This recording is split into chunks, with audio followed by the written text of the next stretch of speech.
Je suis spécialisé dans la reconstruction de l'histoire sismique en France et à l'outre-mer.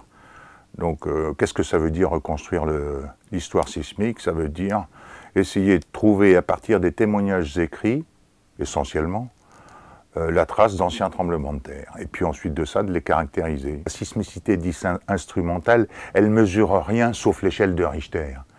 Donc c'est une mesure d'énergie, point barre, reliée à une profondeur. Donc moi je mesure le vécu du tremblement de terre. Qu'est-ce qui s'est passé au niveau des humains, au niveau des bâtiments et au niveau de l'environnement d'une façon générale. Parmi les plus importants, donc il y a le séisme du 21 juin 1660 dans les Pyrénées. Vous avez en 1580 dans la région du détroit de Calais. Vous avez en 1799 le 6 janvier dans la région de Nantes, à l'outre-mer, pour parler par exemple de la Guadeloupe et de la Martinique, enfin de la mer Caraïbe d'une façon générale. On a deux séismes très importants. En 1843, le 8 février à la Martinique, avec des dommages et des morts. Là, c'est vraiment épouvantable. Et puis en 1839, quelques années avant, à la Martinique. Alors parmi les séismes les plus récents mais violents, on va se contenter de ça, je dirais que c'est 1967. dont vous avez l'affiche dans mon dos. Alors là, il y a eu un mort, mais beaucoup de destruction. Le village a été à moitié rasé, hein, il faut être honnête. Et puis le plus violent d'entre eux, au cours du XXe siècle, c'est 1909, le 11 juin en Provence. Il y a quand même eu 46 morts et 7 ou 8 villages très très endommagés. La zone la plus susceptible pour les tsunamis sur le territoire français, naturellement, ce sont les Antilles. Donc ça c'est évident, on est sur des zones qui sont plutôt proches des zones de subduction alors que le territoire français ne l'est pas du tout.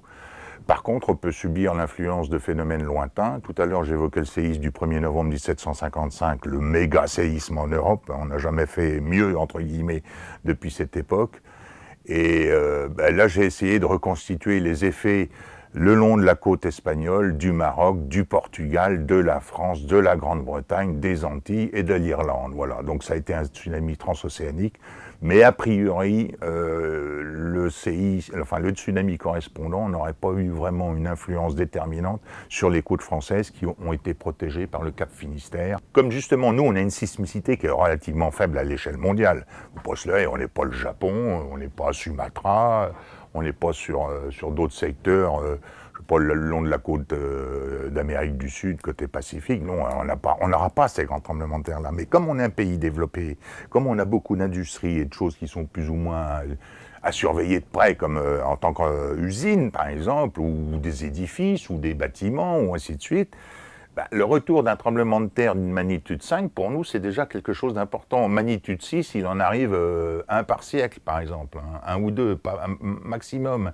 Mais magnitude 6 à une dizaine de kilomètres de profondeur, vous avez des dommages qui sont généralisés sous l'épicentre. Alors qu'est-ce qu'on fait? On vaut mieux prendre ses précautions, on fait de la prévention. On construit parasismique, on applique un zonage pour l'application des règles parasismiques de construction, c'est-à-dire ça c'est paru au journal officiel, c'est d'ailleurs le BRGM en est à l'origine, on publie une carte en disant attention, danger dans ce secteur-là.